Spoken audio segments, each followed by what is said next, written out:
E ali, Israel deveria ser fiel a Deus e obedecer aos mandamentos da aliança. Antes do livro de Samuel, os juízes mostraram como Israel falhou feio nessa tarefa. Foi um período de caos moral e mostrou a necessidade de Israel por líderes sábios e fiéis. O livro de Samuel fornece uma resposta para essa necessidade. A história do livro de Samuel se concentra em 3 personagens principais: o profeta Samuel, de onde o livro recebe o nome, depois o rei Saul e depois disso o rei Davi. E todos os 3 fizeram a transição de Israel de um grupo de tribos governado por juízes para um reino unificado governado pelo rei Davi em Jerusalém. E o livro de Samuel tem um design fascinante que tece a história desses 3 personagens juntos em 4 partes principais. Samuel, o líder principal e profeta, na primeira sessão do livro, também desempenha um papel fundamental na próxima sessão, que é a história de Saul. E é narrado em 2 movimentos: a ascensão de Saul ao poder e depois os seus fracassos.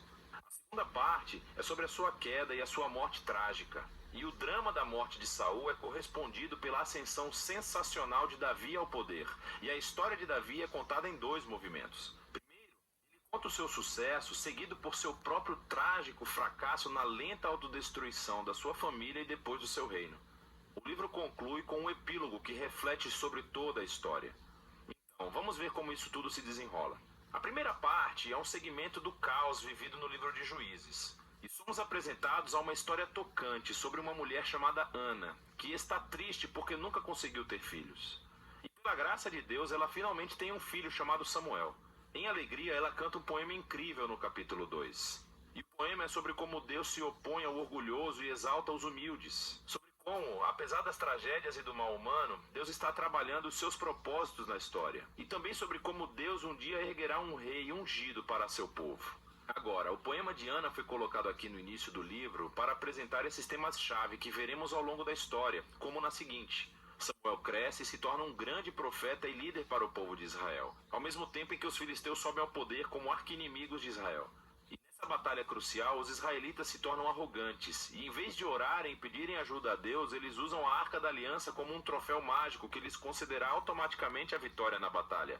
E assim, por causa de sua presunção arrogante, Deus permite que Israel perca a batalha e a arca é roubada. Então os filisteus pegam a arca e a colocam no templo do seu deus, Dagon. E então o Deus de Israel derrota os filisteus e o deus Dagon sem um exército, enviando pragas sobre o povo. Os filisteus não querem mais a arca e obviamente a enviam de volta para Israel. E a moral dessa pequena história parece ser isso: Deus não é o troféu de Israel, e ele se opõe ao orgulho entre os filisteus, mas também entre o seu próprio povo. Assim, Israel precisa permanecer humilde e obediente se quiser experimentar a bênção da aliança de Deus, o que inicia a próxima grande sessão. Os israelitas vêm a Samuel e dizem: Ei, queremos um rei como todos os outros povos. Vai encontrar um para nós. E Samuel, que está irritado, vai consultar Deus. E Deus diz: sim, todos os seus motivos estão errados, mas se há um rei que eles querem, então dê-lhes um. E assim somos apresentados a Saul. Saul é uma figura trágica, porque ele começa cheio de promessas. Ele é alto, ele é bonito, ele é um candidato perfeito para um rei.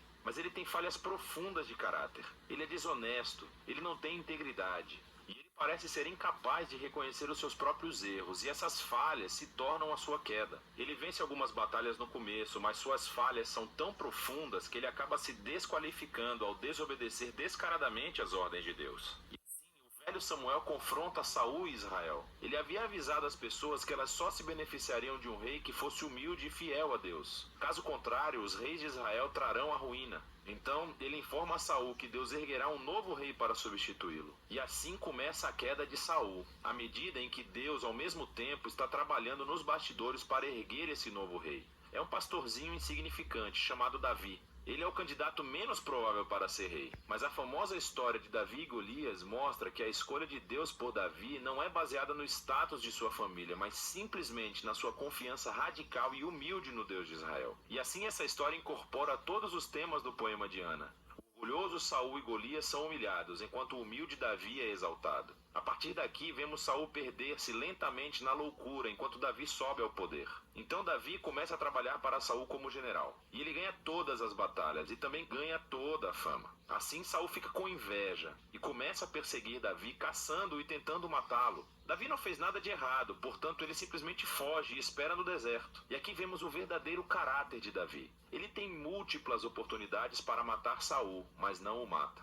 Ele simplesmente confia que, apesar do mal de Saul, Deus erguerá um rei para o seu povo. O que é interessante também é que muitos dos poemas de Davi que você encontra no livro dos Salmos estão ligados a esse período da sua vida. E todos expressam a mesma atitude de confiança. E assim essa seção do livro termina, com Saul chegando a uma terrível morte depois de perder uma batalha com os filisteus.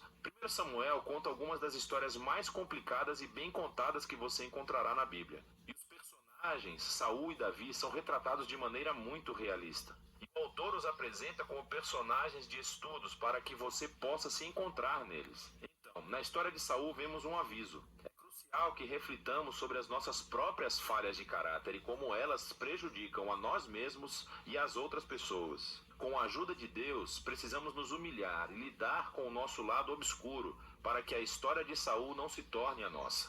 Davi, por outro lado, é apresentado como um exemplo de paciência e confiança no tempo de Deus em nossas vidas. Foge para o deserto sendo perseguido por Saul. Davi tinha todos os motivos para pensar que Deus o abandonara, mas não é isso que ele pensa. Ou seja, a história de Davi nos encoraja a confiar que, apesar do mal humano, Deus está trabalhando os seus propósitos, opondo-se aos orgulhosos e exaltando os humildes. E é disso que se trata 1 Samuel.